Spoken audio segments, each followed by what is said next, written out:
मुकेश अंबानी कोई success story नहीं है। जी हाँ दोस्तों, हैरान होने की ज़रूरत नहीं। वो दौलत के अंबार पर खड़े होकर महज शोहरत समेटने का फ़न जानता है। मैं जानता हूँ आप मेरी बात को फजूल और वाहियात समझेंगे कि अगर एशिया का अमीर तरीन आदमी इस मयार पर पूरा नहीं उतरता तो फिर वो कौन हो सकता है जो कहलाएगा एक सक्सेस स्टोरी। असल सक्सेस स्टोरी उस शख्स का विजन था जो मुकेश अंबानी जैसे दौलत की नुमाइश करने वाले शख्स को अरबों डॉलर्स तक ले गया। मोअज़्ज़िज़ दोस्तों, दौलतमंद बनना तो हर आंख का ख्वाब है और यकीन मानिए आपको अमीर बनने के लिए एक टके की भी ज़रूरत नहीं।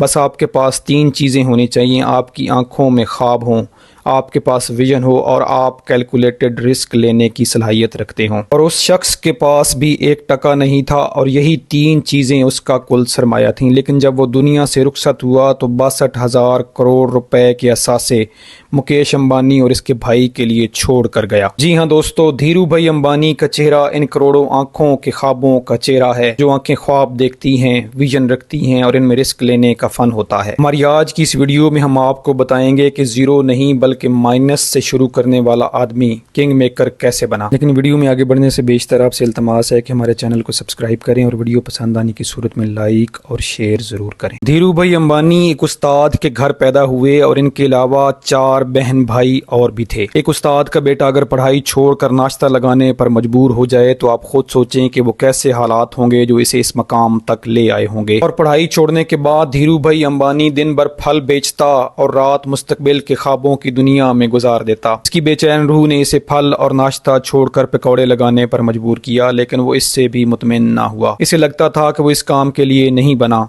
लेकिन तालीम याफ्ता ना होने की वजह से वो कोई नौकरी भी नहीं कर सकता था। जब पकौड़े बेचने से भी दिल उचाट हो गया तो वो अपने बड़े भाई के पास यमन चला गया और वहां पर गाड़ियों में पेट्रोल भरने का काम शुरू कर दिया और अपनी मेहनत, लगन और बेचैन ख्वाबों की आंच पर खड़े होकर 2 साल के अंदर अंदर मैनेजर की पोस्ट पर पहुंच गया। लेकिन वो शेल कंपनी का मुलाजिम नहीं बल्कि इसका मालिक बनना चाहता था और कामयाब होने के लिए इसे माहौल दरकार था और आइडियाज भी। और मैनेजर बनने के बाद माहौल तो किसी हद तक इसे मिल गया था तो फिर वो आइडियाज की तलाश में निकल पड़ा। इसके पंप के नजदीक 25 पैसे की चाय मिलती थी, लेकिन वो रोजाना एक ऐसे होटल में चाय पीने जाता था जहां पर चाय का एक कप 1 रुपए का था। और किसी खैरखा ने इसे समझाया कि भाई 25 पैसे की चाय छोड़कर 1 रुपए वाली चाय पर पैसे क्यों खर्च करते हो। धीरू भाई अंबानी ने जवाब दिया कि वो 75 पैसे एक्स्ट्रा ऑन बिजनेस आइडियाज पर खर्च करता है जो मुख्तलिफ सौदागर और कारोबार करने वाले लोग वहां पर बैठ कर डिस्कस करते हैं।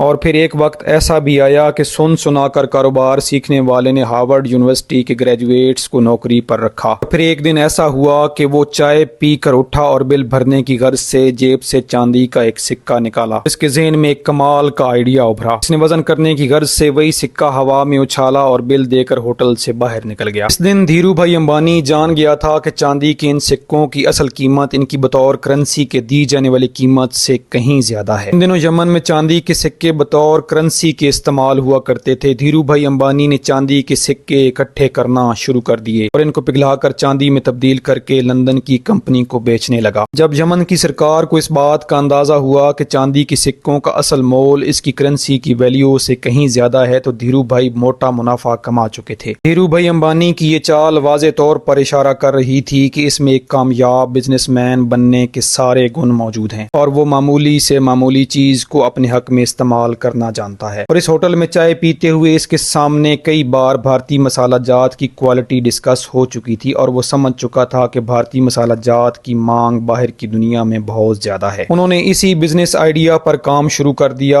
फिर यकायक यमन में आजादी की तहरीक जोर पकड़ने लगी और इसे वापस भारत लौटना पड़ा। भारत वापस आकर इसने अपने मामू तरियम्मक लाल रामणी के साथ मिलकर रिलायंस कमर्शियल कारपोरेशन की बुनियाद रखी और शक्कर और मसाला जात एक्सपोर्ट और पॉलिस्टर इंपोर्ट करने लगा और इस काम से हासिल होने वाले मुनाफा को सूद के कारोबार में इन्वेस्ट करता चला गया और वहां पर भी खूब कामयाबी समेटी। 1966 में रिलायंस ने सूती कारोबार में कदम रख दिया तो तरियम्मक लाल इस कारोबार में कंपटीशन देखकर घबरा गया और रिलायंस से अपनी राहें जुदा कर ली। लेकिन धीरू भाई अंबानी के बेचैन ख्वाब और मुस्तकबिल में टेक्सटाइल की मांग का विजन इसे आगे बढ़ने पर मजबूर करता रहा। चुनांचे इसने अहमदाबाद में टेक्सटाइल मिल की बुनियाद रख दी। धीरू भाई अंबानी ने विमल नाम کا برانڈ متعارف کروا دیا جو کہ بھارت میں نام لے کر خریدا جانے لگا۔ اسی عرصہ میں ان کے گھر مکیش اور انیل نام کے 2 بچے بھی پیدا ہو چکے تھے۔ یمن میں شیل پر کام کرتے ہوئے پیٹرولیم کا مالک بننے کا خواب بھی ان کی آنکھوں میں ابھی تک موجود تھا، تو انہوں نے پیٹرو کیمیکلز کے میدان میں پیسہ انویسٹ کرنا شروع کر دیا اور دیکھتے ہی دیکھتے انڈیا کے سب سے بڑے کیمیکل گروپ کے مالک بن گئے۔ دھیرو بھائی امبانی نے زندگی میں کوئی خواب ادھورا نہ چھوڑنے کی ضد پکڑ رکھی تھی۔ دھیرو بھائی نے سرکار کے کرمچاریوں کو بھی اپنے مقاصد کے لیے استعمال کرنا شروع کر دیا اور ان پر بھاری انویسٹمنٹ کرنے لگا اور اس میدان میں بھی کنگ میکر بن کر ابھرا۔ حال ہی میں ابھیشیک بچن کی ریلیز ہونے والی فلم گرو اسی موضوع پر اور دھیرو بھائی امبانی پر بنائی گئی ہے۔ دھیرو بھائی امبانی کا انتقال سن 2002 میں ہوا اور وہ 62,000 کروڑ روپے مالیت کے اثاثے چھوڑ کر مرا اور اپنے بیٹوں مکیش اور انیل کو بنی بنائی سلطنت پر بٹھا گیا۔ اب آپ ہی بتائیں کہ اصل سکسیس سٹوری کون ہے؟ مکیش امبانی بھی ایک کامیاب انسان ضرور ہے، لیکن اس کی بنیاد میں دھیرو بھائی امبانی کا وہ ویژن موجود ہے۔